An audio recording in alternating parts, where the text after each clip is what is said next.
నమస్తే, నేను Yogita. Welcome to సత్యాగ్రహి. రాజకీయ పరిజ్ఞానంలో మేటి, వాదనలు వినిపించడంలో ఘనాపాటి మెదక్ ఎంపీ రఘునందన్ రావు గారు ఈరోజు మనతో ఉన్నారు. ప్రస్తుత రాజకీయ సమీకరణాలు, అలాగే బీజేపీకి కొత్త అధ్యక్షుడు ఎవరు, అలాగే రాష్ట్రంలో చాలా హాట్ టాపిక్ గా మారింది కేటీఆర్ అరెస్ట్ ఉంటుందా లేదా అనేటువంటి విషయాలు, ఇవన్నీ కూడా ఆయనతోనే చర్చిద్దాం. నమస్తే రఘునందన్ గారు. సార్, సంక్రాంతి తర్వాత రాష్ట్ర బీజేపీకి కొత్త సారథి రాబోతున్నారని వార్తలు వచ్చాయి. మరి ఎప్పుడు రానున్నారు? ఆ సారథి రేస్లో మీరు కూడా ఉన్నారా? ముందుగా ప్రేక్షకులందరికీ సంక్రాంతి శుభాకాంక్షలు.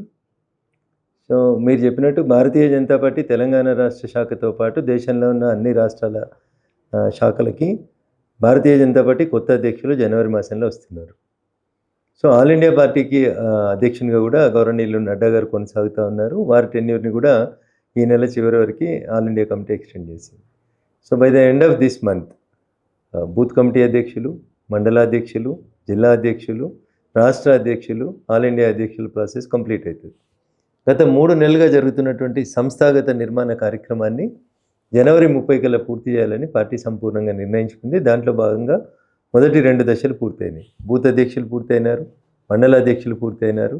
ఈ రోజు రేపు మీరు జిల్లా అధ్యక్షులు కూడా కొత్త ప్రకటన వస్తుంది. ఆ తర్వాత మిగిలింది రాష్ట్ర అధ్యక్షులు, ఆల్ ఇండియా అధ్యక్షులు.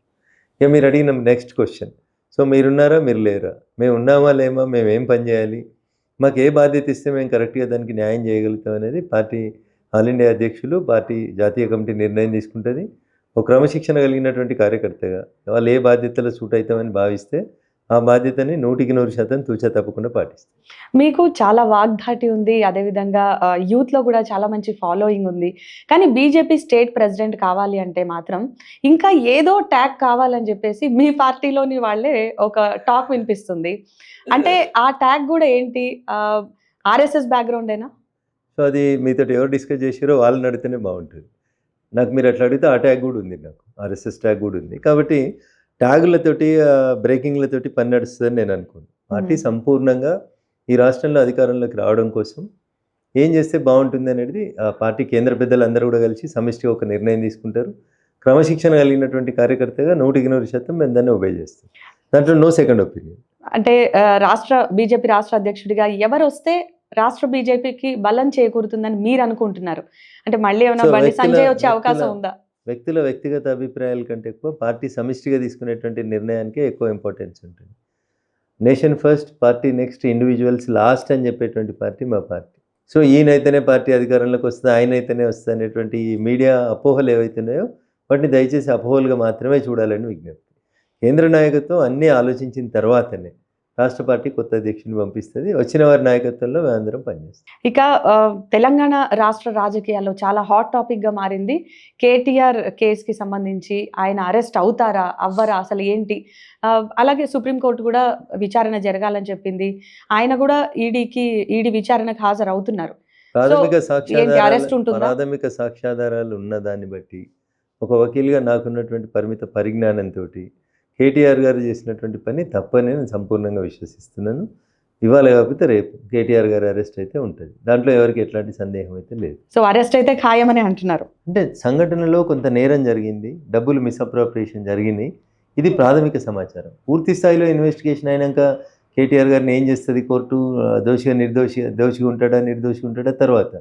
ఇదంతా ప్రీ మ్యాచ్యూర్ స్టేజ్, ఇది ఎర్లీ స్టేజ్. బట్ ఇప్పుడున్న ప్రాథమిక సాక్ష్యాధారాలని బట్టి ఇటు హైకోర్టు కానీ అటు సుప్రీంకోర్టు కానీ ఏం చెప్పిందంటే మీరు విచారణ కొనసాగించండి, విచారణ ఎక్కడ ఆపొద్దు అని చెప్పింది. అంటే దాని అర్థం అక్కడ ఏదో కొంత ఉంటేనే ఇది చేస్తారు, ఏం లేకపోతే కేసు కొట్టేస్తారు కదా. ఏదో ఉంది కాబట్టి ఇన్వెస్టిగేషన్ కంటిన్యూ చేయండి అని. సో ఇన్వెస్టిగేషన్ మొత్తం అయిన తర్వాత కేటీఆర్ గారు అరెస్ట్ ఉంటుందని నేను అనుకుంటున్నాను. అయితే రాజకీయ నేతల కేసులు అనేవి కేవలం విచారణ దగ్గరే ఆగిపోతాయి అనే ఒక అపోహ కూడా ఉంది. అది వాస్తవంగా చూస్తున్నాం కూడా. కానీ యాజ్ అడ్వకేట్ మీరేం చెప్తారు? ఇప్పుడు లాలూ ప్రసాద్ యాదవ్ గారి కేసు ఉంది, శిక్ష పడింది, ట్రయల్ అయిపోయింది, శిక్ష పడింది. కనిమొలి గారి కేసు, ఏ రాజా గారి కేసు, ఇట్లా దేశంలో చాలా కేసులు మనం వింటున్నాం. ఒకప్పుడు కేసు రిజిస్టర్ చేస్తారు, ఏదో పెండింగ్ పెడతారు, ఆగిపోతుంది అనేటువంటి పరిస్థితి నుంచి ఇప్పుడు ట్రయల్ కూడా పూర్తి అవుతుంది. అయితే దోషులు అవుతారు, లేకపోతే నిర్దోషులుగా బయటకు వస్తున్నారు. ఇప్పుడు ఏ రాజా గారు కనిమొలి గారి మీద పెట్టిన కేసుని కోర్టు కొట్టేసింది. లాలూ ప్రసాద్ యాదవ్ గారి మీద పెట్టిన కేసు కన్విక్షన్ ఇచ్చింది. సో అంత కోర్టు ముందు ఉన్నటువంటి సాక్ష్యాధారాలు, అడ్వకేట్ల న్యాయ పటిమ, వీటన్నింటినీ దృష్టిలో తీసుకొని ఎండ్ రిజల్ట్ ఉంటుంది. ఎండ్ రిజల్ట్ని మనం ఇప్పుడే ఊహించలేమనేది నా ఉద్దేశం. అయితే కేంద్రాన్ని ఎదిరించి గనక ప్రశ్నిస్తే బీజేపీ కేసులు పెడుతోంది. అంటే ఈడీని బీజేపీ ఒక అస్త్రంగా వాడుకుంటోందని చెప్పేసి అంటూ ఉన్నారు. ఇప్పుడు నేను చెప్పిన 3 పేర్లలో లాలూ ప్రసాద్ యాదవ్ గారికి వ్యతిరేకంగా కేసు పెట్టింది భారతీయ జనతా పార్టీ కాదు. ములాయం సింగ్ గారి మీద కేసు పెట్టింది భారతీయ జనతా పార్టీ కాదు. అఖిలేష్ మీద, మాయావతి మీద కేసు పెట్టింది భారతీయ జనతా పార్టీ కాదు. నేను చెప్పిన కనిమొళి గారి మీద, రాజా గారి మీద కేసు పెట్టింది భారతీయ జనతా పార్టీ కాదు. మరి దాంట్లో లాలూ ప్రసాద్ యాదవ్ గారికి శిక్ష పడ్డది కూడా కాంగ్రెస్ పార్టీ హయాంలోనే పడ్డట్టు గుర్తు నాకు. సో కేసులకి, మనం చేసిన తప్పు పనులకి, చట్టానికి, నేరానికి వీటికి ఉండేటువంటి సంబంధం వేరు, రాజకీయాలతో ఉండేటువంటి సంబంధం వేరు. Just because Bharatiya Janata party అధికారంలో ఉంది కాబట్టి ఇదంతా వాళ్ళే చేస్తున్నారని ప్రజల్ని నమ్మించడం చేసే ఒక ప్రయత్నం కింద చూడాలి తప్ప దాన్ని అది అంతకనే చూడరు తప్ప అంతకుమించి ఇంకొకటి ఉండదు. మీరు చేసిన పనులు, మీరు చేసిన తప్పులు, మీరు చేసినటువంటి చట్ట వ్యతిరేకమైన పనులే మీ మీద కేసులు రిజిస్టర్ అవడానికి అవుతాయి. అంతకుమించి వేరేదేదో మీరు వేరే పార్టీలో ఉన్నారు, మీరు మా పార్టీలో లేరు కాబట్టి మీ మీద కేసు అవుతుంది, మీరు మా పార్టీలోకి వస్తే మీ మీదకి వెళ్ళి కేసు పోతుంది, ఇట్లా ఏముండదు తల్లి. ఇవన్నీ రాజకీయ నాయకులు కావాలని పర్సెప్షన్, నేను తప్పు చేయలేదు, నేను శ్రీరామచంద్రుడు నేను చెప్పుకోవడానికి ఎదురుగున్న వాళ్ళు నా మీద ఇది చేస్తున్నారని చెప్పేటువంటి ఒక బురద జల్లే కార్యక్రమం తప్ప ఇంకొకటి కాదు. అయితే మిమ్మల్ని ఎందుకు అరెస్ట్ చేస్తలేరు, నన్ను ఎందుకు అరెస్ట్ చేస్తలేరు? సో అందుకని నేను ఒక పార్టీలో ఉన్నా, మీరు ఒక దగ్గర ఉన్నారు, మీరు ఒక సంస్థలో పనిచేస్తున్నారు, అయినా అరెస్ట్ అనేది అట్లా దారిన పోతున్న అందరిని అరెస్ట్ చేయరు కదా. టీఆర్ఎస్లో కూడా 38 మంది ఎమ్మెల్యేలు ఉన్నారు కదా, అందరిని అరెస్ట్ చేస్తలేరు కదా. తప్పు చేసిన వాళ్ళకి నోటీసులు వస్తాయి, పిలుస్తారు. If the police are not convinced definitely you are going. So ED తన పని తను చేసుకోబోతుంది. ఈడీ అయినా, తెలంగాణ పోలీస్ అయినా, ఏసీబీ అయినా, మీరైనా, నేనైనా చట్ట ప్రకారం పనిచేసుకుంటూ పోవాల్సిందే.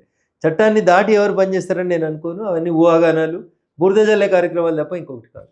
ఇక గత 1 ఇయర్ నుంచి కూడా మీరు కాంగ్రెస్ పాలన చూస్తున్నారు. సో రేవంత్ రెడ్డికి సంబంధించి మీరేం చెప్తారు? రేవంత్ రెడ్డి పాలన ఎట్లుంది? సో కాంగ్రెస్ పార్టీ ప్రజల ఆశల్ని, ఆకాంక్షల్ని నెరవేర్చడం లోపల 100% విఫలమైంది. అనేక ఆశలు, అనేక ఆకాంక్షలు, గతంలో ఉన్నటువంటి ప్రభుత్వానికి భిన్నంగా ప్రజలు ఏదో మంచి జరగాలని, మేలు జరగాలని, చాలా జరుగుతుందని ఆశపడి చేసినటువంటి ఒక ఎన్నికల ఫలితాలు కాంగ్రెస్ పార్టీ రాష్ట్రంలో అధికారంలోకి వచ్చింది. మేము ఉచిత బస్సు ఇస్తున్నామా, లేకపోతే 500కి సిలిండర్ ఇస్తున్నామా అనేదో 2 మాటలు చెప్తే ప్రజలు అది కోరుకోలేదు. సమూలమైనటువంటి మార్పు రావాలని కోరుకున్నారు. ప్రజలు ఆశించినంత గొప్పగా రేవంత్ రెడ్డి గారి పరిపాలన లేదనేది ఒక లైన్లో చెప్పొచ్చు. అయితే కేసీఆర్ని కానీ మీరు గతంలో చూసుకుంటే, అంటే ప్రతిపక్ష హోదాలో కేసీఆర్ని విమర్శించినటువంటి, ఆయన విధి విధానాలను విమర్శించినటువంటి స్థాయిలో ఇప్పుడు రేవంత్ రెడ్డిని అంతగా విమర్శించట్లేదు అంటున్నారు. ఏం చెప్తారు? ఎవరు విమర్శిస్తలేరు? జనరల్గా మీ పార్టీ కానీ మీరు కానీ. సో ఇప్పుడు మేము వ్యక్తులకు వ్యతిరేకంగా మాట్లాడాం తల్లి, సిస్టంలో జరిగినటువంటి లొసుగుల గురించి మేము మాట్లాడుతాం. రైతు భరోసా విషయంలో కానీ, మూసీ విషయం లోపల కానీ, ఇతరత్ర అంశాల లోపల కానీ అంశాల వారీగా పంచాయతీ ఉంటుంది తప్ప వ్యక్తుల్ని వ్యక్తిగతంగా దూషించడం అనేది ఉండదు. 1. 2, కాశ్మీర్ నుంచి కన్యాకుమారి దాకా మేము ఎప్పుడన్నా పొత్తు పెట్టుకుంటే, కలిసి ఉంటే ఎవరితోటైనా ప్రాంతీయ పార్టీలతో కలిసి ఉంటాం కానీ కాంగ్రెస్ తోటి ఎప్పుడు కలవలేదు. కాశ్మీర్ టు కన్యాకుమారి ఈ దేశంలో కొట్లాడేటి 2 జాతీయ పార్టీలు, 1 కాంగ్రెస్, 2 భారతీయ జనతా పార్టీ. ఇక బీజేపీలు కాంగ్రెస్ వాళ్ళని తిడతలేరు అని అంటే దాంట్లో అర్థం ఏముంటుంది చెప్పు. సో ఇవన్నీ కూడా రాజకీయ దురుద్దేశ ప్రేరేపితమైనటువంటి ఆరోపణలు తప్ప ఇంకొకటి కాదు. 100% we're against the ideology of Congress. నిన్నటికి నిన్న రాహుల్ గాంధీ గారు మాట్లాడితే నేను ఒక్కనే మాట్లాడినాను, నేనే చెప్పినాను దానికి. ఈ దేశంలో ఉండి ఈ దేశం మీద యుద్ధం ప్రకటిస్తా అంటే అది ఎట్లా వీలవుతుంది? మీరు పోయి పాకిస్తాన్ వాళ్ళతో కలిసి యుద్ధం చేయరు, బంగ్లాదేశ్ వాళ్ళతో కలిసి చేయండి, లేకపోతే చైనా వాళ్ళతో కలిసి చేయరు. ఇంకా కాకపోతే మీ నాయనమ్మల ఊరు ఉంది కదా ఇటలీకి పోయి ఇటలీ తరఫున తుపాకీ పట్టుకొని భారతదేశం మీద కొట్లాడారు. ఈ దేశంలో ఉంటారు, ఈ దేశ ప్రజలు ఓట్లేస్తే ఎంపీగా గెలుస్తారు, 5 సార్లు ఎంపీ అవుతారు, మీరు మీ లీడర్ ఆఫ్ అపోజిషన్ అని చెప్పుకొని ఈ దేశంలో ఉన్న వ్యవస్థలన్నింటినీ బీజేపీ కలుషితం చేసింది, ఈ దేశంతో కూడా కొట్లాడాల్సిన అవసరం వచ్చిందంటే మరి ఇక ఈ దేశం నుండి ఈ దేశంతో కొట్లాడితే ఇక మిమ్మల్ని ఏమని అర్థం చేసుకోవాలి? So this is your political maturity. ఈ దేశం నుండి ఈ దేశంతో ఎవడు కొట్లాడతాడు? ఓ నక్సలైట్ కొట్లాడతాడు, ఓ టెర్రరిస్ట్ కొట్లాడతాడు, భారత రాజ్యాంగాన్ని గౌరవించలేనటువంటి వ్యక్తులు కొట్లాడతారు తప్ప మీరు గౌరవప్రదమైనటువంటి లీడర్ ఆఫ్ అపోజిషన్ కుర్చీలో ఉండి నేను ఈ దేశం మీద కొట్లాడతానని ప్రకటించడం రాహుల్ గాంధీ గారికి ఎట్లా తగ్గుతుంది చెప్పు? It is very unfortunate on the part of leader of opposition. And బేసిక్గా బీఆర్ఎస్ అనేది బీఆర్ఎస్ఎస్ పార్టీ, అంటే బీజేపీ బీఆర్ఎస్ ఒక్కటే అని చెప్పేసి రేవంత్ రెడ్డి గారు కూడా అంటున్నారు. సో ఇదే రేవంత్ రెడ్డి గారు, నేను మీకు చాలా సందర్భాల లోపల ఆర్ఎస్ఎస్ పార్టీని, ఆర్ఎస్ఎస్ని ఎట్లా పొగిడిండి అనేది కావాలంటే నేను మీకు వీడియోలు వినిపిస్తాను. ఆయన 22లో ఏం మాట్లాడండి, 23లో ఏం మాట్లాడండి, ఇప్పుడు 25లో ఏం మాట్లాడుతుండో మీరే వినండి. సో అందుకని రాజకీయాల్లో ఆయన ఒక కుర్చీలో ఉన్నాడు, ఢిల్లీకి పోయిండు, వాళ్ళ నాయకుడు రాహుల్ గాంధీ ఏదో ఎవరో రాసి ఏదో చదివిపోయిండు, ఆయన అన్నాడు కాబట్టి నేను కూడా అనాలని అంటున్నాడు తప్పితే ఇలా కొత్తగా ఏమి. రేవంత్ రెడ్డి గారు ఆర్ఎస్ఎస్ని ఎప్పుడు పొగడలేదా? పొగిడిండా? పొగడలేదా? పొగడలేదంటే నేను వీడియోలు ఇస్తాను. పొగిడిన వీడియోలు. అంటే మనకు అవసరం ఉంటే ఒక రకంగా, మనకు అవసరం లేకపోతే ఇంకో రకంగా మాట్లాడడం అనేది బాధాకరం. Yes, you differ with the ideology of RSS, you differ with the ideology of BJP, you differ. అంతేగాని పొద్దుగల బీజేపీని మెచ్చుకొని పొద్దుకి మళ్ళీ తిడతామంటే ఎట్లా కుదరదు. అంటే మెదక్లో మీ విజయంతో పాటుగా మొత్తంగా 8 మందిని గెలిపించడంలో బీఆర్ఎస్ సపోర్ట్ లేదంటారా? అంటే బీఆర్ఎస్ ఏమైనా సన్యాసులు తీసుకుందామని అనుకుందా? ఏ రాజకీయ పార్టీ అయినా తల్లి గుర్తుపెట్టుకున్నది, సమాజ్వాదీ పార్టీ అయినా, బహుజన్ సమాజ్ పార్టీ అయినా, ఎంఐఎం పార్టీ అయినా, కాంగ్రెస్ అయినా, బీజేపీ అయినా. ఇప్పుడు మన ఇద్దరం కలిసి ఒక పడవలో పోతున్నాం అనుకోండి తల్లి, ఒకరిని మాత్రమే పడవ వస్తుంది బతకాలనుకుంటే, మీరు బతకండి యోగిత గారు, నేను చచ్చిపోతాను త్యాగం చేసే స్థితిలో నేను ఉండను. దయా దాక్షిణ్యం లేకుండా యోగిత అనటమైన సముద్రంలోకి నెట్టేసి నేను హాయిగా ఒడ్డుకు చేరాలనుకుంటా. బీఆర్ఎస్ కూడా అదే వర్తిస్తుంది, బీజేపీ కూడా అదే వర్తిస్తుంది. బీఆర్ఎస్ నేను త్యాగం చేసి నీళ్ళలో దుంకి చచ్చిపోతా, మిగతా పార్టీలు బతకనని కోరుకుంటుందా? మీరు చెప్పండి. ఏదో ఆశించే చేస్తుంటారు. ఏం ఆశించారు? మెదక్లో చచ్చిపోయిన తర్వాత, మెదక్లో ఓడిపోయిన తర్వాత ఇంకా బీఆర్ఎస్ ఉనికి ఎక్కడ ఉంటుంది? సో తన ఉనికినే తాను కోల్పోయి ఎవరు పని చేస్తారు? ఒకటి ఐడియాలజికల్ ఈ మాట్లాడే మాటలే తప్పు అంటున్న తల్లి. మీరు చెప్పండి, ఇప్పుడు మీరు నేను దూకుతా సార్, మీరు హాయిగా తీరానికి పోండి అని మీరు అనుకుంటారా? అనరు కదా. మరి అననప్పుడు నేను అంటా అని ఎట్లా అనుకుంటారు? మీరు అనుకుంటారా అట్లా? అంత త్యాగం ఇంకా రాలేదు మనుషులలో. నేను ఉండాలి, నా పార్టీ ఉండాలి, నా కుటుంబం ఉండాలనే ఆలోచన ఉంటుంది మనుషులకు తప్ప, నేను దూకుతా సముద్రంలో, నేను చచ్చిపోతా, మీరు ఒడ్డుకు పోయి చాలా సంఘసేవ చేయరు అని చెప్తారా ఎవరైనా? ఎవరు చెప్పరు. So the same thing applies to the political parties also. And మీ వైపు నుంచి మీరు గెలిచిన తర్వాత ఇప్పటి వరకు రాష్ట్రాన్ని నిధులు తేవడంలో మీరు ఎంతవరకు కృషి చేశారు? యోగిత గారు, ఈ ప్రశ్న జర్నలిస్ట్ మిత్రులందరూ కూడా సవినయంగా మీ ద్వారా అప్పీల్ చేస్తాను. నిధులు తండ్రి కొడుకు ఇచ్చినట్టు, తండ్రి కూతురుకి ఇచ్చినట్టు, లేకపోతే అల్లుని కట్నం పెట్టినట్టు పెట్టరు. So there is a proportion, there is a ratio, there is a system. భారతదేశానికి ఒక ఆర్థిక మంత్రిత్వ శాఖ ఉంటుంది, భారతదేశానికి కొన్ని గైడ్ లైన్స్ ఉంటాయి. రాష్ట్రాలకి నిధులు ఎట్లు ఇవ్వాలి, జనాభా బేసిస్ని ఇవ్వాలా, వెనుకబడిన ప్రాంతాల బేసిస్లు ఇవ్వాలా, ఆ రాష్ట్రానికి ఏం అవసరాలు ఉన్నాయని చూసుకొని ఇస్తారు తప్ప, నువ్వేం తెచ్చినావు అంటే తేవడానికి ఏమైనా చాక్లెట్లా, పిప్పర్మెంట్లా? మేము లేకపోతే ఎట్లా నడుస్తుంది? ఆఖరికి నిన్న నువ్వు పోయి బదిలాడి తెచ్చుకున్న రైతు భరోసాకి తెచ్చుకున్న 10,000 కోట్లు కూడా మేముండి ఇచ్చిన లోనే కదా తల్లి. రైతు భరోసా ఎందుకు ఇస్తలేడు ఇంకా రేవంత్ రెడ్డి గారు? పైసలు లేవు, పైసలు ఏడికెళ్ళి తెచ్చిండు? మొన్ననే టీజీఐసిసికి సంబంధించిన 400 ఎకరాలు తీసుకుపోయి నిర్మలా సీతారామన్ గారిని కలిసి భారత ప్రభుత్వ నిబంధనలకు లోబడి దాన్ని మాటికే చేసి 10,000 కోట్లు తెచ్చుకున్నారు. మేము పైసలు దేనికి తెచ్చినాం అంటే 7 నవోదయ స్కూళ్ళు వచ్చినాయి. మొన్ననే 500 కోట్లు పెట్టి చెర్లపల్లి రైల్వే స్టేషన్ ఓపెన్ చేసినాం. సికింద్రాబాద్ రైల్వే స్టేషన్కి 1000 కోట్లు ఇచ్చినాం. మీరు తిరిగే నేషనల్ హైవేస్ అన్ని మేమే ఇస్తూనే ఉన్నాం. అట్లా దేనికి పైసలు ఇచ్చారు అని అడగడం తప్పు. ఇదేం పిప్పర్మెంట్ల పంచాయతీ, చాక్లెట్ల పంచాయతీ కాదు. It is written by doctor BR Ambedkar. భారత రాజ్యాంగం ఏం చెప్తుంది? రాష్ట్రాలకు ఉండే హక్కులేంది, కేంద్రానికి ఉండే హక్కులేంది, కేంద్రం రాష్ట్రాలకి డబ్బులు ఎట్లా ఇవ్వాలి, దేని బేసిస్కి ఇవ్వాలి. There is a systematic procedure. We will never deviate that procedure. ఇది బంతిలో కూర్చున్న వాళ్ళు మనోళ్ళు అయితే ఇష్టం ఉన్నట్టు పట్టించుకునే కార్యక్రమం ఉండదు తల్లి అట్లా. సో దానికి certain guidelines are been laid by the government of India. Based on those guidelines Telangana is getting the money. And అంబేద్కర్కి సంబంధించి అమిత్ షా గారు చేసినటువంటి వ్యాఖ్యల్ని మీరు సమర్థిస్తారు? అమిత్ షా గారు అంబేద్కర్ గారిని ఎప్పుడు తప్పు మాట్లాడలేదు, తక్కువ చేసి మాట్లాడలేదు. అట్లాంటి తప్పుడు ఆలోచనలు భారతీయ జనతా పార్టీకి ఎప్పుడు ఉండవు. ఇన్ఫ్యాక్ట్ అంబేద్కర్ గారిని అవమానించింది కాంగ్రెస్ పార్టీ. నెహ్రూ గారు భారతరత్న తీసుకుంటారు, ఇందిరాగాంధీ గారికి భారతరత్న వస్తుంది, ఆఖరికి రాజీవ్ గాంధీ గారికి కూడా భారతరత్న వస్తుంది. కానీ రాహుల్ గాంధీ గారు చేతులు పట్టుకొని తిరిగే కాన్స్టిట్యూషన్ పుస్తకాన్ని రాసిన డాక్టర్ బిఆర్ అంబేద్కర్ గారికి మాత్రం కాంగ్రెస్ పార్టీ ఏ రోజు భారతరత్న ఇవ్వలేదు. It is a non Congress government which has given the Bharat Ratna to honourable BR Ambedkar garu. ఇదెందుకు అర్థం చేసుకోరు మీరు? ఏం గౌరవించారు వారు? వర్ధంతులకి జయంతులకు పోయి దండలేసుడు ఇది తప్ప కాంగ్రెస్ నెవర్ రెస్పెక్టెడ్ అంబేద్కర్ గారు. అంబేద్కర్ గారు మొట్టమొదటిసారి ఎన్నికలలో పోటీ చేస్తే ఆయన ఓడగొట్టినటువంటి పార్టీయే కాంగ్రెస్ పార్టీ. ఇంకా కాంగ్రెస్కి అంబేద్కర్ గారి గురించి మాట్లాడే నైతిక అంటే ఎక్కడ పడితే అక్కడ అంబేద్కర్ గారి విగ్రహాలు పెట్టడమే తప్ప ఆయనకి సంబంధించి సరైన గౌరవం దక్కుతుందంటారా? యోగిత గారు అది కూడా కాంగ్రెస్ ఇవ్వలేదు, అది కూడా కాంగ్రెస్కి సంబంధం లేదు. ఊర్లో ఉన్న 4 పెద్ద మనుషులలో ఎవరో ఒకరు ముందుకు వచ్చి అంబేద్కర్ గారి విగ్రహం పెట్టండి నేను దాతగా ఉంటా అని ఇచ్చిండ్రు. అది కాంగ్రెస్ పార్టీ పెట్టిందా? కాంగ్రెస్ పెడితే ఇట్లా ఎందుకు ఉంటుంది కాంగ్రెస్? సో కాంగ్రెస్కి అంబేద్కర్ గారి మీద ప్రేమ ఉన్నదనో, అంబేద్కర్ గారి పట్ల గౌరవం ఉందని అయితే నేను అనుకుంటలేను. ఉంటే అంబేద్కర్ గారికి భారతరత్న ఎందుకు ఇవ్వలేదు అనేది నా మొదటి ప్రశ్న. రెండవది, అంబేద్కర్ గారు కేంద్ర న్యాయశాఖ మంత్రిగా ఉండి కేంద్ర క్యాబినెట్ జవహర్లాల్ నెహ్రూ గారి క్యాబినెట్లోంచి రిజైన్ చేసి బయటకు పోతారు. ఎందుకు రిజైన్ చేసిపోయినరు? ఎవరి సిద్ధాంతాలు నచ్చక రిజైన్ చేసిపోయినరు? అప్పుడు ప్రధానమంత్రి ఎవరు? జవహర్లాల్ నెహ్రూ గారు. అప్పుడు పాలిస్తున్న పార్టీ ఏంది? కాంగ్రెస్ పార్టీ. మరి ఆయన రిజైన్ చేసి బయటికి పోయినంటే ఎవరి మీద యుద్ధం ప్రకటించిపోయినాడు ఆయన? కాంగ్రెస్ పార్టీ మీద. Then where is the locus standing for the Congress to claim that Ambedkar is our person? Ambedkar ఈ దేశ ప్రజలందరి సొత్తు.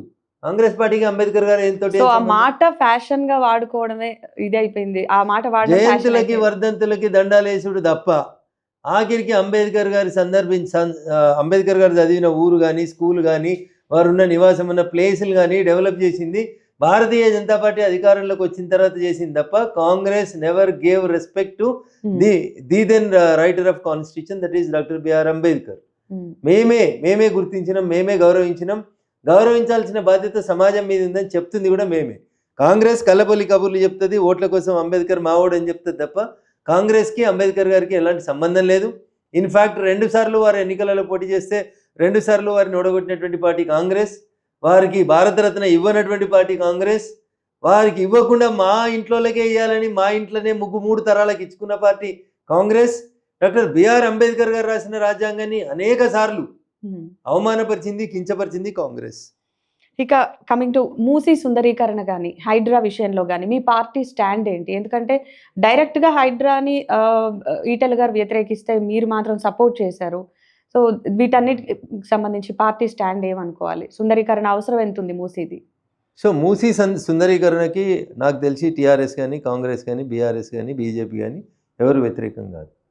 బట్ మూసీ నదీ పరివాహక ప్రాంతంలో దశాబ్దాలుగా ఆటో నడిపి రేకులు వేసుకొని చెత్తకుప్పలలో పనిచేసి ఇక్కడ పనిచేసి అక్కడ పనిచేసి తమ దరిద్రాన్ని అంతటిని కూడా భరిస్తూ మూసీ వాసనలో దశాబ్దాల కొద్ది ఇల్లు కట్టుకున్న పేదోళ్ళని మూసీ సుందరీకరణ జరిగే కంటే ముందు స్పష్టంగా నిజాయితీగా స్పష్టమైనటువంటి ప్లేస్లలోకి ఇల్లు కట్టించి షిఫ్ట్ చేయమని భారతీయ జనతా పార్టీగా మేము డిమాండ్ చేస్తున్నాం. మా డిమాండ్ని అవహేళన చేసి మీరు పోయి 3 రోజులు మూసీకాడు ఉంటే మీకు తెలుస్తుంది అంటే ఒకరోజు పోయి మూసీ నది తీరంలో పడుకొని మూసీ మురుగు కాలువలలో పడుకొని మా ప్రజల కష్టాలని విన్నటువంటి పార్టీ భారతీయ జనతా పార్టీ. హైడ్రాకి సంబంధించి రఘునందన్ రావు అభిప్రాయం డిఫరెంట్గా ఉండొచ్చు, రాజేందర్ గారి అభిప్రాయం డిఫరెంట్గా ఉండొచ్చు. కానీ ఫైనల్గా పేదోడికి అన్యాయం జరుగుతుంది అన్న రోజు భారతీయ జనతా పార్టీ పుట్టిందే అంత్యోదయం మీద, పెరిగిందే అంత్యోదయం మీద. కాబట్టి పేదోళ్ళ దిక్కే భారతీయ జనతా పార్టీ నిలబడుతుంది తప్ప వ్యక్తుల వ్యక్తిగత అభిప్రాయాలకి ఎక్కువ ప్రాధాన్యత ఉంటుందని నేను అనుకోను. అండ్ రీసెంట్గా దానం గారు చేసినటువంటి కామెంట్స్ కూడా అంటే హైడ్రా విషయంలో ఏదైతే హైడ్రా కమిషనర్ ఏవి రంగనాథ్ గారి మీద ఆగ్రహం వ్యక్తం చేయడం కానీ అండ్ కేటీఆర్కి సంబంధించి కూడా కొన్ని వ్యాఖ్యలు చేస్తారు. ఎలా చూస్తారు మీరు పర్సనల్గా? సో దానం నాగేందర్ గారు ఏ పార్టీలో ఉన్నారు, ఏ పార్టీలో గెలిచిండ్రు, ఏ పార్టీని తిడుతున్నాడు, ఎప్పుడు వెళ్ళకపోతాడు, అది దానం నాగేందర్ గారికి తెలుసు. టీఆర్ఎస్ తెలంగాణ ఉద్యమం బాగా నడుస్తుంటే కట్టెలు పట్టుకొని జై తెలంగాణను కొట్టిన కాంగ్రెస్ మంత్రి దానం నాగేందరు. అయిపోయి టీఆర్ఎస్ పార్టీ అధికారంలోకి వచ్చిన తర్వాత తన ఇల్లీగల్ యాక్టివిటీస్ని తన అక్రమ ఆస్తుల్ని కాపాడుకున్నందుకు టీఆర్ఎస్లో చేరకపోతే 3 రంగుల జెండా మెడల్ ఉంటే తనకు నష్టమవుతుంది అని చెప్పి 3 రంగుల జెండా నాడ వారేసి అర్జెంటుగా పోయి ఆగమాగం గులాబీ కండ కప్పుకున్న నాయకుడు గౌరవనీయులు దానం నాగేందరు. కాలం మారి 10 ఏళ్ళు కాలగర్భంలో కలిసిపోయిన తర్వాత మళ్ళీ 3 రంగుల జెండా ఈ రాష్ట్రంలో అధికారంలోకి వస్తే కారు గుర్తు మీద గెలిచిన ఎమ్మెల్యే గారు చేయి గుర్తు మీద పోయి ఎంపీకి పోటీ చేసి ఇంకా జబ్బలు చేసుకొని ఇంకా నల్లద్దాలు పెట్టుకొని నాటకాలు ఎత్తే ఈ సమాజం ఏమనుకోవాలో ఒకసారి ఆలోచించుకోవాలి దయచేసి. అండ్ కేటీఆర్ ఫార్ములా ఈ రేస్కి సంబంధించి ఏదైతే ఉందో ఇది తెలంగాణ బ్రాండ్ ఇమేజ్ని పెంచిందంటారా ఫార్ములా ఈ రేస్? ఒక సంఘటన తెలంగాణ ఇమేజ్ని పెంచిందా తగ్గించిందా అని చెప్పకుండా ఓవరాల్గా తెలంగాణకు ఉండే గౌరవం గుర్తింపు ఉంది. భాగ్యనగరం, నేనుండే ఊరు పేరు భాగ్యనగరం, ఇది నిజంగా భాగ్యనగరమే. దేశంలో ఉన్న అన్ని మెట్రో నగరాలతో పోల్చినప్పుడు Hyderabad it has its own importance and it's credibility. దాని పేరులోనే భాగ్యనగరం అని ఉంది. అది మిగతా మెట్రో నగరాల కంటే ఈ నగరం అందరికీ అనుకూలమైనటువంటి నగరం, అందరూ జీవించడానికి అనుకూలంగా ఉన్నటువంటి నగరం. ఇలా మళ్ళీ ఢిల్లీలో 4th గ్రేడ్ అది ఎగిరేసినారు, కాలుష్యం ఎక్కువైంది, షరతులు వర్తిస్తాయని చెప్తున్నారు. కానీ నా భాగ్యనగరం ఆ దుస్థితిలో లేదు. ఎండాకాలం రాకంటే ముందే బెంగళూరులో మంచినీళ్ళు దొరుకుతలేవని వార్తలు వస్తూ ఉంటాయి.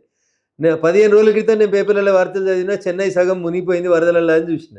కానీ నా భాగ్యనగరం ఇంకా విరాజిల్లుతుంది. రియల్ ఎస్టేట్ వాళ్ళు, సినిమా వాళ్ళు, డ్రగ్స్ దందాలు చేసేటోళ్ళు, నక్సలైట్లు, దేశద్రోహులు అందరికీ ఆశ్రయం ఇస్తుంది భాగ్యనగరం. అందరినీ కడుపున పెట్టుకుంటుంది Bhagyanagaram as its own importance and it's credibility. So present real estate down అయిందా? దీన్ని మీరు నమ్ముతున్నారా? డౌన్ అవుతుందా? అసలు పెరుగుతుందా? ఏంటి? స్టాగ్నెన్సీ వచ్చింది, కొనడాలు అమ్మకాలు జరుగుతం లేదనేది వాస్తవం. దాని అర్థం మీరు ఇప్పుడు 10 కోట్లకు ఒక వస్తువును కొనుక్కొని దాన్ని రేపు 9 కోట్లకు అమ్ముకోరు కదా. You will wait for the time. So నేను అదే చెప్తా ఉన్నా, మార్కెట్లో సేల్స్ జరుగుతలేవు కావచ్చు, రియల్ ఎస్టేట్ తగ్గుతా ముంగట కడుతున్న 40 ఫ్లోర్ల బంగ్లా ఎందుకు ఆగలేదు? ఆగాలి కదా తల్లి. So real estate is going on its way. కొన్ని ఒడిదుడుకులు వస్తాయి. 120 కిలోమీటర్లతో పోతున్న స్పీడ్కి కారు ఎందుకు బ్రేక్ వేసిండు డ్రైవర్ అంటే స్పీడ్ బ్రేకర్ ఉంటే వేస్తాడు. స్పీడ్ బ్రేకర్ దాటినాక మళ్ళీ 120కి పోతాం కదా. It's all part and parcel of the game. Bhagyanagaram real ఎస్టేట్కి ఏం కాదు, ఈ భాగ్యనగరానికి ఏం కాదు. ఎవరు వచ్చి ఈ భాగ్యనగరాన్ని చెడగొట్టలేరు. సో బీజేపీ నేతలు జనరల్గా అంటే గల్లీ నుంచి ఢిల్లీ దాకా కూడా మోడీ పేరుని ఎక్కువగా వాడతారు. అంటే రాష్ట్ర బీజేపీకి ముఖ చిత్రం లేదా అనేటువంటి ఒక ప్రశ్నకి మీ సమాధానం? ఇప్పుడు మోడీ గారు అయినా కాంగ్రెస్ పార్టీ నాయకుడు అయితే కాదు. పక్క పార్టీ నాయకుడిని మేము పొగుడుతలేము. మోడీ గారు మా పార్టీ నాయకుడు. మా పార్టీ నుంచి గెలిచి ముఖ్యమంత్రి అయినవారు. మా పార్టీ నుంచి గెలిచి ప్రధానమంత్రి అయినరు. మోడీ గారి పేరుని ప్రపంచమంతా శ్లాఘిస్తుంది.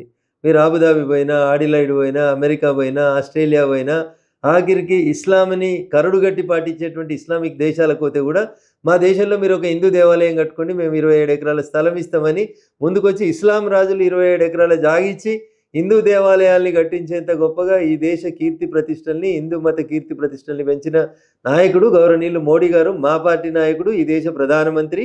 140 కోట్ల మంది భారతీయుల గర్వంగా చెప్పుకునేటువంటి పేరు మోడీ గారు. సో మోడీ గారి పేరు చెప్తే తెలంగాణలో తెలియదు ఎవరికి? యోగి గారికి తెలియకపోతే నేనేం చేయలేను. ఏ పల్లెటూరు కన్నా పోయి అడుగుండ్రి. మోడీ గారు తెలియదనేది కాదు, అంటే బీజేపీ చేసేటువంటి పనులు కదా వెళ్ళాలి. ఇప్పుడు ఈ దేశ ప్రధాని కదా, ఈ దేశ ప్రధాని కుర్చీలో కూర్చొని నడిపిస్తుంది ఎవరు? నాయకుడు. క్వైట్ న్యాచురల్ గా నాయకుడు పేరు వస్తుంది.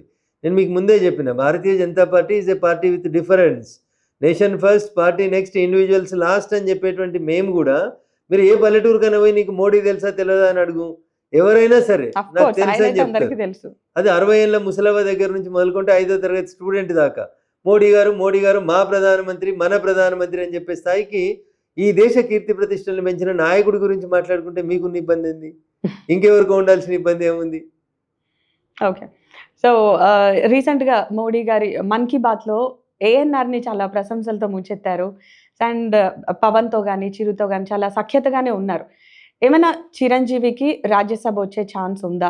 మోడీ గారు ఎవరితోటైనా కొట్లాడిరా చెప్పు? రాహుల్ గాంధీతో కొట్లాడిరా, సోనియా గాంధీతో కొట్లాడిరా, ఖర్గే గారితో కొట్లాడిరా.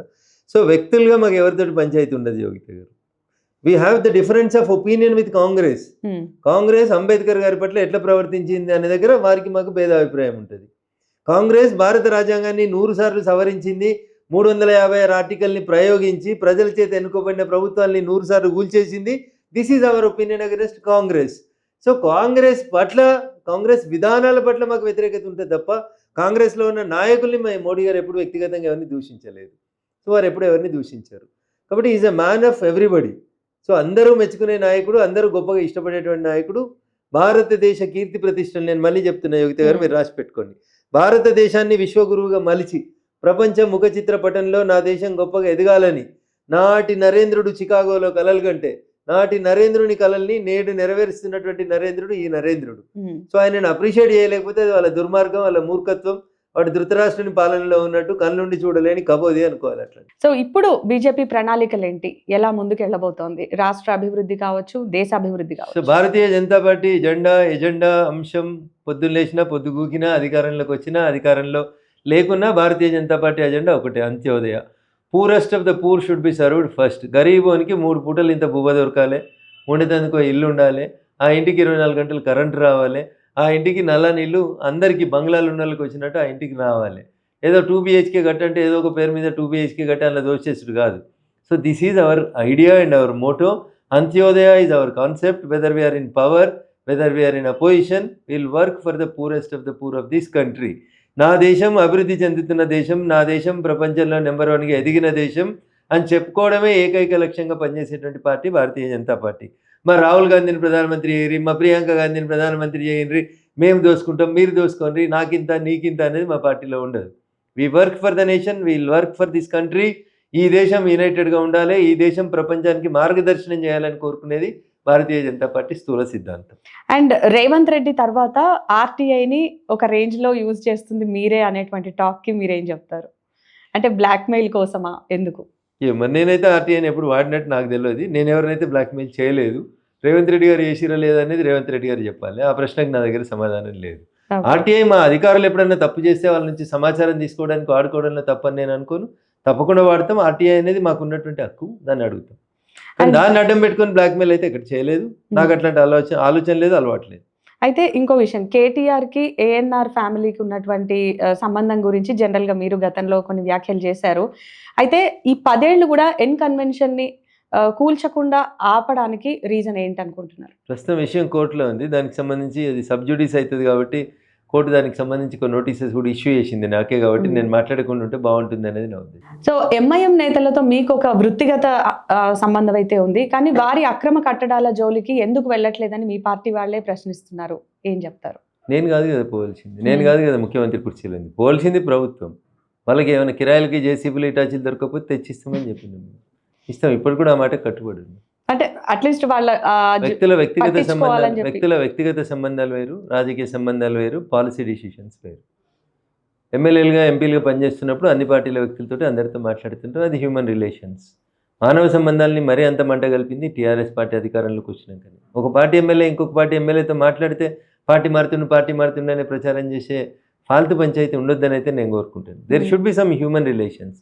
మానవ సంబంధాలు లేకపోతే అసలు ప్రపంచం ఎట్లా నడుస్తుంది? సో మానవ సంబంధాలు ఉండాలని కోరుకునే వ్యక్తిని నేను. సో దాంట్లో ఎవరెవరు ఎట్లా మాట్లాడతారో తర్వాత. So as for as MIM party కట్టినా, బీజేపీ పార్టీ కట్టినా, టీవీ ఛానల్ అయినా కట్టినా, ఇల్లీగల్ కన్స్ట్రక్షన్ ఉంటే చెరువులు కడితే, కుంటలు కడితే కూలగొట్టమనే చెప్తున్నాం. We are for that. దానికి కులం, మతం, రంగు, రుచి లేదు దానికి. నీళ్ళలో ఎవరు కట్టినా, చెరువులో ఎవరు కట్టినా, కుంటలో ఎవరు కట్టినా, నాలాలో కట్టినా, ఎఫ్టీఎల్లో కట్టినా, బఫర్ జోన్లో కట్టినా దయా దాక్షిణ్యాలు లేకుండా కూలగొట్టుండ్రి. దానికి కులమో, మతమో, రంగో, వర్ణమో ఇంకేమో అద్దకండి. చలో, this is my stand. I will be on this stand. And ఈ మధ్య కాలంలో హాట్ టాపిక్ అయింది అల్లు అర్జున్ ఇష్యూ కూడా. సో అల్లు అర్జున్ అరెస్ట్ సమయంలో కూడా మీరు ఆయనకు సపోర్ట్గా మాట్లాడారు, కానీ అక్కడ ఒక ప్రాణం పోయింది కదా. సో దానికి సంబంధించి ఏం చెప్తారు? ఇప్పుడు హాస్టళ్లలో 58 మంది పిల్లల ప్రాణాలు పోయినాయి. హాస్టల్కి ఎవరు పంపిస్తారు? గరీబ్ వాళ్ళు పంపించారు. బీసీలు, ఎస్సీలు, ఎస్టీలు, బడుగు బలైన వర్గాలకు సంబంధించిన తల్లిదండ్రులు, మా ఇంటి దగ్గర ఉంటే పిల్లగాడు మంచిగా చదువుకోడు, గవర్నమెంట్ కాలేజ్ నడుపుతుంది, స్కూల్ నడుపుతుంది, అక్కడ పెడితే ఇంత మంచి బువ్వ దొరుకుతుంది, మంచి పుస్తకాలు ఇస్తారు, సార్లు మంచిగా చదువు చెప్తారని ప్రభుత్వం మీద విశ్వాసంతో హాస్టల్కి పిల్లల్ని పంపారు. ముక్కుపచ్చలారని పిల్లలు 58 మంది చచ్చిపోయారు. ఒక ప్రాణం కోసం నేను తప్పుపడతాను. ఒక ప్రాణమైనా, సగం ప్రాణమైనా, ప్రాణం ప్రాణమే. ఎవరి ప్రాణం అంతే విలువ కలిగినటువంటి ప్రాణం.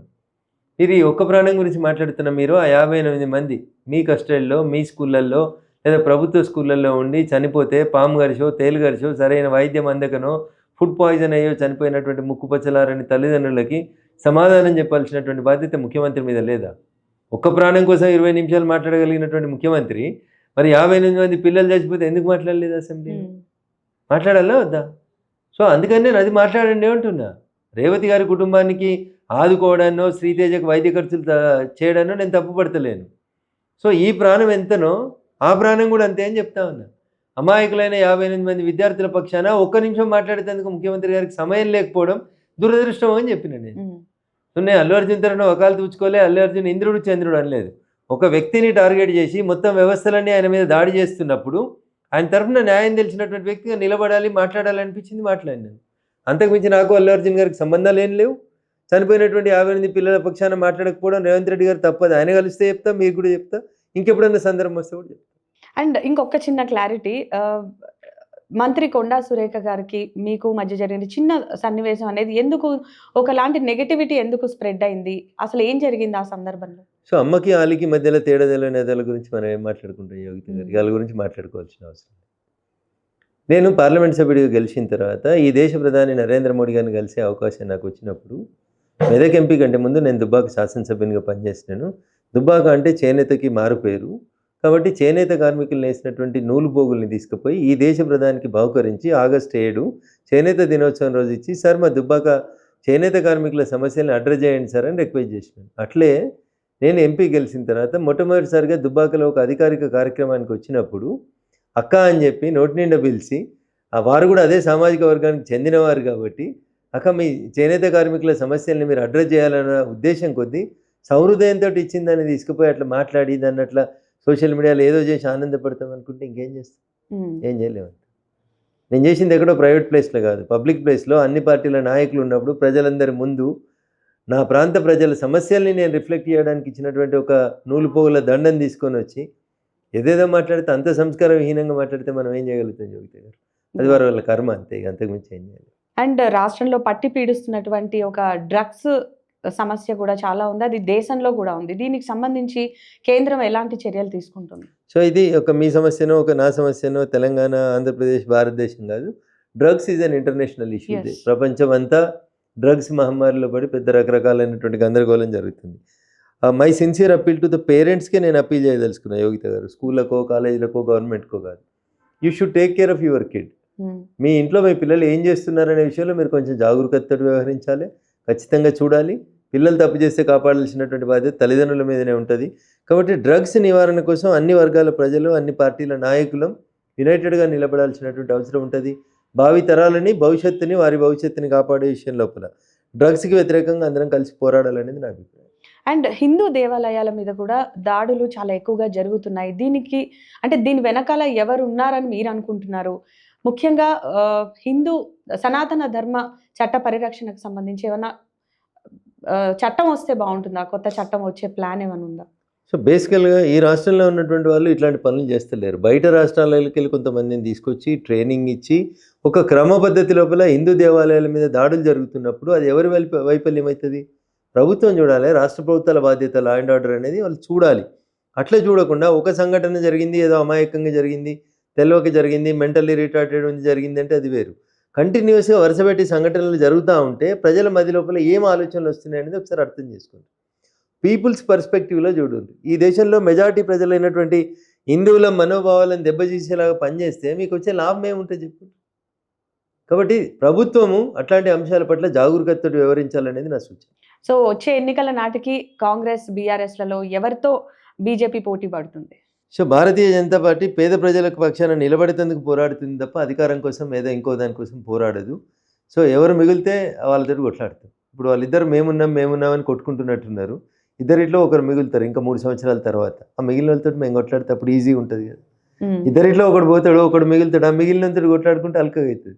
వాళ్ళిద్దరు అనుకొని వీడు కూడా వీక్ అవుతాడు కదా, గెలిచినోడు కూడా. అప్పుడు గెలవడం ఈజీ అవుతుంది అనేది మా ఉద్దేశం. సో ఫైనల్లీ జమిలీ వచ్చే ఛాన్స్ ఉందంటారా? సో రావాలని అయితే కోరుకుంటాను, వస్తుందని ఆశిస్తాను. So parliament standing committee, joint parliamentary కమిటీని వేసినారు. అది సాధ్యమైనంత తొందరగా నివేదిక ఇచ్చిన తర్వాత we hope for the best. జమిలీ రావాలనే కోరుకుందాం. అండ్ ఇంకొక చిన్న డౌట్, హరీష్ రావు గారికి మీకు ఉన్నటువంటి అనుబంధం ఏంటి? అంటే రీసెంట్గా మీ పాప హాస్పిటల్ ఇనాగ్రేషన్కి కూడా ఆయన చీఫ్ గెస్ట్గా వచ్చారు. అంటే ఏంటి దీనికి సో సంబంధించి? హరీష్ రావు గారు ఆ రోజు వైద్య ఆరోగ్య శాఖ మంత్రి. హాస్పిటల్ ఓపెన్ అయింది ఇప్పుడు కాదు, నేను దుబ్బాక ఎమ్మెల్యే ఉన్నప్పుడు ఓపెన్ అయింది. ఆ రోజు నా వైద్య ఆరోగ్య శాఖ మంత్రి హోదాలో వారు వచ్చినారు. దాన్ని కూడా కొంతమంది భూతద్దంలో పెట్టి చూపిస్తారు. బంధాలు అనుబంధాలు ఏముండవు రాజకీయాల లోపల. కలిసినప్పుడు నమస్కారం పెట్టడం నా సంస్కారం. సంస్కారం ఉంటే ఎదురుగా ఉన్న వాళ్ళు రిసీవ్ చేసుకుంటారు, లేకపోతే చేసుకోరు. అంతేగాని ఆయన ఆరోగ్య శాఖ మంత్రి ఒక హాస్పిటల్ ఓపెన్ చేస్తున్నాం కాబట్టి పిలిచినాం.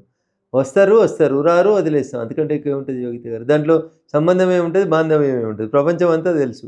రఘునందన్ రావు ఎదిగితే నాకు నష్టమని హరీష్ రావు గారు అనుకుంటారు. హరీష్ రావు గారి పని హరీష్ రావు గారు చేసుకోవాలని, నా పని నేను చేసుకోవాలని నేను అనుకుంటాను. So this is the difference between Harish and Raghunandan Rao. So finally రాష్ట్ర ప్రభుత్వం మీద మీ పోరాటం ఎలా ఉండబోతుంది? దానికి సంబంధించిన ప్రణాళిక ఏమైనా ఉందా? లేదంటే ఏమైనా ప్రత్యేకించి టాపిక్స్ మీద కాన్సన్ట్రేట్ చేస్తున్నారా మీరు? సో రాష్ట్ర ప్రభుత్వం ప్రజలకు ఇచ్చినటువంటి హామీల్ని అమలు చేయడం లోపల విఫలమైందనే విషయాన్ని ప్రజలందరికీ అర్థమయ్యేలాగా చెప్పడం అనేది మా ముందున్నటువంటి మొదటి కర్తవ్యం. తర్వాత ఎప్పటికప్పుడు సమస్యల పట్ల ప్రజల్ని చైతన్యవంతులు చేస్తూ పోరాటం చేయడం అనేది రెండవది. ఇట్లా ఈ ప్రభుత్వాన్ని గద్దెదించేంత వరకు, పేదలకి కష్టాలు కలిగిస్తున్న ఈ ప్రభుత్వాన్ని గద్దెదించేంత వరకు దాకా మా పోరాటం కొనసాగుతుందని నేను అనుకుంటా ఉన్నాను. సో కమింగ్ టు పర్సనల్, మీ రాజకీయ జీవితం ఎలా ప్రారంభమైంది? అంటే మీరు ఎలాంటి సవాళ్ళు ఎదుర్కొన్నారు పర్సనల్గా? సో రాజకీయ జీవితం అనేది ఎప్పుడు కూడా సాఫీగా సాగదు తల్లి. అనేక ఎత్తుపల్లాలు, అనేక అవస్థలు, ఇబ్బందులు, రకరకాలైనటువంటి వెన్నుపోట్లు, ఇట్లా అనేక సమస్యలను ఎదుర్కొంటూ వస్తాను తల్లి.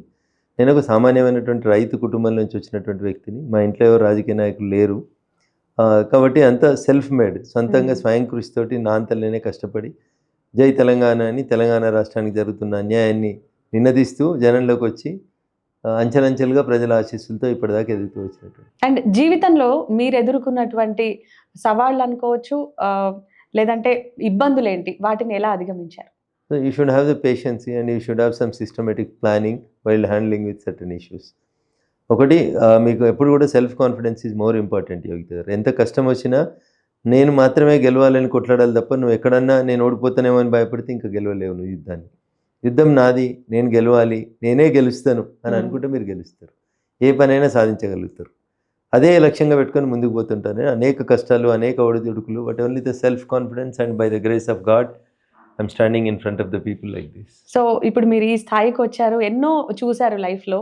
మీకు ఇన్స్పిరేషన్ ఎవరు సార్? నాకు నేనే ఇన్స్పిరేషన్. 500 రూపాయలకి ప్రైవేట్ స్కూల్లో టీచర్ దగ్గర నుంచి మొదలుకుంటే ఈ దేశ సర్వోన్నతమైనటువంటి ప్రదేశం టెంపుల్ ఆఫ్ డెమోక్రసీ అన్న పార్లమెంట్ దాకా ఎదిగినాను. నాకంటే గొప్పగా పోరాడే స్ఫూర్తి ఎవరికి ఉంది? ఇంకా పోరాడేది ఎవరు? నాకు నేనే తోపు అనుకుంటున్నాను. గ్రేట్. ఒక చిన్న పల్లెటూరులో 500 జనాభా కలిగిన ఒక చిన్న పల్లెటూరులో పుట్టి 2వ తరగతి కంటే ఎక్కువ స్కూల్ లేనటువంటి చిన్న పల్లెటూరు నుంచి టెంపుల్ ఆఫ్ డెమోక్రసీ భారత పార్లమెంట్ దాకా ప్రజల మన్ననలు పొంది వాళ్ళ ఆశీస్సులతో ఎదగగలిగినామంటే నాకంటే తోపు ఎవరు ఉంటారు? నేను. సో రాజకీయాల్లోకి వచ్చిన తర్వాత కేటీఆర్ గారి లాగా తండ్రి వారసత్వము, లేకపోతే రాహుల్ గాంధీ గారి లాగా 5 తరాల వారసత్వం నాకు లేదు. నా అంతా నేనే కష్టపడ్డా, ఎదిగిన, ప్రజల ఆశీస్సులు ఉన్నాయి, ప్రజల ఆశీస్సులు ఉన్నాయి. Raghunandan Rao is the voice of the people అనుకున్నారు. Raghunandan Rao is the voice of voiceless అనుకున్నారు. కాబట్టి గరీబ్ వాళ్ళంతా నా దిక్కు నిలబడ్డారు. పైసలు ఉన్న వాళ్ళందరూ నన్ను ఓడగొట్టాలనుకున్నారు. ప్రజలు గెలిచిరు, పైసలు ఓడిపోయింది. సో ఇప్పుడు రాజకీయాలు, గతంలో రాజకీయాలు ఇప్పుడు బేరీజ్ వేస్తే డబ్బు రాజకీయం నడుస్తుందా, లేదంటే ప్రజల పక్షాన పోరాడే రాజకీయం నడుస్తుందా? ఏం చెప్తారు? సో అన్ని చోట్ల డబ్బే గెలుస్తుంది అనుకుంటే రఘునందన్ రావు గెలవద్దు. రఘునందన్ రావు మీద పోటీ చేసిన ఒక పార్టీ 250 కోట్లు ఖర్చు పెట్టింది, అయినా రఘునందన్ రావే గెలిచింది. సో కాబట్టి అన్ని చోట్ల డబ్బు గెలవదు, మన మంచితనం కూడా మనల్ని కాపాడు. అండ్ రాజకీయాల్లోకి వచ్చిన తర్వాత మీరు ఏ మేరకు లాభపడ్డారు, లేదంటే నష్టపోయానంటారా? సో శారీరకంగా నష్టపోతాం, బీపీలు, షుగర్లు వస్తాయి, కుటుంబాలు సరిగా ఉండవు, డిస్టర్బెన్స్ ఉంటాయి. ఎందుకంటే ఎప్పుడు ఇంట్లో ఉండము, ఎప్పుడు ఇంట్లో వాళ్ళతో కలిసి ట్రావెల్ చేయలేము, వ్యక్తిగత జీవితాన్ని నష్టపోతాం, జనం కోసమే బతుకుతూ ఉంటాం. కాబట్టి రకరకాలైనటువంటి ఇష్యూస్ వస్తాయి. సో దానివల్ల మనం ఒక పెద్ద లక్ష్యం అనుకున్నప్పుడు ఇవన్నీ చిన్న చిన్నగా అనిపిస్తాయి. కాబట్టి వాటి అన్నిటిని భరిస్తూ ముందుకు పోతాం. సో మరి మీ రొటీన్ ఏంటి? Daily routine? జనం తప్ప ఇంకొకటి ఏం లేదు. రఘునందన్ రావు బలం జనం, రఘునందన్ రావు బలహీనత కూడా జనం. మీరు చూసినారు కదా పొద్దున వచ్చినప్పటి నుంచి ఎట్లున్నారో జనం. ఆ జనం కోసమే పుట్టినాం అనుకోవాలి, ఆ జనం కోసమే పనిచేస్తున్నాం అనుకోవాలి, ఆ జనం కోసమే చనిపోవాలి. అంతకుమించి ప్రత్యేకంగా వేరే ఏం లేదు. రఘునందన్ రావు గారి స్ట్రెస్ బస్టర్ ఏంటి? పనిచేయడమే stress buster, nothing more then. ఒంటరితనం ఉంటే నాకు ఇదైపోతుంది, అలా నేను దిగాలు పడిపోతాను, అయ్యో ఎట్లా అనుకుంటాను. 10 మందిలో ఉంటే ఏ యుద్ధాన్నైనా గెలుస్తా అనేటువంటి విశ్వాసం ఉంటుంది. వాళ్ళే నా బలం, వాళ్ళే నా బలహీనత. సో మీకంటూ ఒక పర్సనల్ స్పేస్ ఉందా? ఎంటర్టైన్మెంట్ అంటూ ఉందా? ఇదే కదా ఎంటర్టైన్మెంట్, జనంతో ఎంటర్టైన్మెంట్. జనం కష్టాలు లేని వాటిని సమస్యను పరిష్కరిస్తే ఆ తండ్రి కళ్ళకెలో, ఆ తల్లి కళ్ళకెలో వచ్చేటువంటి ఆనంద బాష్పాలే your stress buster and your entertainment, nothing more then. So మీకు నచ్చిన 3 సీఎంలు ఎవరు సార్? సో ముందు మరి లిస్ట్ ఇవ్వాలి మీరు, నాకు సీఎంలో లిస్ట్ ఇచ్చి ఏ సీఎం నచ్చుతాడని అడగాలి. మొత్తం ఓవరాల్ గా మీ రాజకీయ జీవితంలో చూసిన 3 సీఎంలు నచ్చిన వాళ్ళని చెప్పాలి. సో అందుకని ముందు పేర్లు రాసుకోవాలి ఇప్పుడు నేను. లేదా ఈ 3 సీఎంలలో ఎవరు బెస్ట్ ఏంటి అనేది చెప్పాలి. వైఎస్ గారు, కేసీఆర్, రేవంత్ రెడ్డి. సో నరేంద్ర మోడీ గారు సీఎంగా చాలా గొప్పగా పనిచేసినారు. అందుకనే సీఎం నుంచి వారు పీఎంగా ఎదిగినారు. 3 సార్లు సీఎంగా చేసినా, 3 సార్లు పీఎంగా చేసినా అది ఆయనకే సాధ్యమైంది. జీవితంలో ఓటేమంటూ ఎదగకుండా ఎట్లా ప్రజల కోసం పనిచేయాలనేది వారిని చూసి నేర్చుకోవాలి. సో మీరు అడిగిన 3 పేర్లలో 3 రకాలుగా భిన్నమైనటువంటి మనస్తత్వాన్ని కలిగిన వాళ్ళు. రాజశేఖర రెడ్డి నమ్మిన వాళ్ళకి పనిచేస్తాడని ఒక పేరుంది. కేసీఆర్ గారు జనాన్ని మర్చిపోయాడు, జనాన్ని కలవలేదని ఒక మచ్చబడింది వారి మీద. రేవంత్ రెడ్డి తొందరపడుతున్నాడు, ఇంకా ప్రతిపక్ష నాయకులాగానే మాట్లాడుతున్నాడు అనేటువంటి ఒక అభిప్రాయం. So it takes time. Rajasekhara Reddy గారు జీవితంలో 40 సంవత్సరాలు కష్టపడిన తర్వాత ఆడికి వచ్చినాడు. So he has certain maturity levels. So ఆయన ఆలోచన విధానం ఎలక్షన్స్ అప్పుడు మాత్రమే రాజకీయాలు, తర్వాత అందరం కలిసి పనిచేయాలనే ఒక ఆలోచన ఆయన నుంచి నేర్చుకోవాలి. కేసీఆర్ గారు ఆయన ఎక్కడే తెలంగాణ కావాలనేటువంటి పరిణామ క్రమంలో మానవ సంబంధాలన్నింటినీ ధ్వంసం చేసినాడు, మనుషుల్ని మనుషులుగా చూడలేకపోయినాడు. అదర్వైజ్ కేసీఆర్ ఈజ్ ఆల్సో కొంత తెలంగాణ కోసం కష్టపడినటువంటి వ్యక్తి కాబట్టి వారిని గుర్తించాల్సిందే, గౌరవించాల్సిందే. సో మీకు ఇందాక మనం మాట్లాడుకున్నట్టు మీకు చాలా మంచి వాగ్దాటి ఉంది అండ్ యూత్లో చాలా మంచి ఫాలోయింగ్ కూడా ఉంది. కాబట్టి యూత్ని ఉద్దేశించి, అంటే మీలాంటి వాళ్ళు చెప్తే చాలా ఇన్స్పిరేషనల్గా తొందరగా వెళ్తాయి, కాబట్టి మీరు చెప్పేటువంటి ఇన్స్పిరేషనల్ వర్డ్ ఏంటి? సో రాజకీయాల్ని దూరం నుంచి చూసి రాజకీయ నాయకుల్ని ద్వేషించకండి. It is a good profession. ఎందుకంటే మంచి ప్రొఫెషన్ నీకు ఈ ప్రపంచంలో ఏది దొరకదు. ఎందుకంటే ఈ దేశం మారాలన్నా, ఈ దేశంలో ప్రజలు బాగుండాలన్నా మీరు చేసే ప్రతి పని పొద్దున్న లేస్తే సాయంత్రం దాకా మీ జీవితం అనుక్షణం ముడిపడి ఉన్నది రాజకీయాలతో. కాబట్టి రాజకీయాలు అంటే చెడ్డవి, రాజకీయ నాయకులు అంటే దుర్మార్గులు అనే అభిప్రాయం నుంచి బయటకు వచ్చి try to enjoy the politics, please come to the politics. హాలిడేగా ఓటేసే రోజుని పరిగణించకుండా దయచేసి ఓటేయండి, మంచి వాళ్ళకి అవకాశం ఇవ్వండి. మీరు కూడా యువత కూడా ఈ దేశ బలం యువతనే, 165% ఈ దేశం బలం యువత. కాబట్టి మీరు అందరూ కూడా రాజకీయాల్లోకి రండి. దీన్ని ఇంకా మరింత నోబెల్ ప్రొఫెషన్గా మార్చేందుకు సహకరించారు.